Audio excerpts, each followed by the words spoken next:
પપ્પા એ સૂરજની જેમ હોય છે.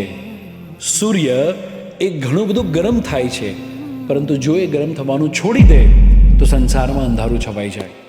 આવી જ રીતે પપ્પા દ્વારા ઘણી બધી વાર કદાચ ગુસ્સો થતો હોય, કદાચ આપણને એમ લાગે કે મારા પપ્પા ગુસ્સાવાળા છે, પરંતુ દોસ્તો પપ્પાનો ગુસ્સો એ આપણા જીવનની અંદર હંમેશા ઉજાસ ફેલાવવા માટે હોય છે, આપણને ડિસિપ્લિનમાં લાવવા માટે હોય છે, આપણને ખૂબ જ સફળ થઈએ, આપણે પણ સૂરજની જેમ ચમકતા થઈએ, એના માટે પપ્પાનો ગુસ્સો હોય છે. અને સાચી વાત કહું ને તો પપ્પાનો ગુસ્સો એકચ્યુઅલી પપ્પાનો પ્રેમ છે.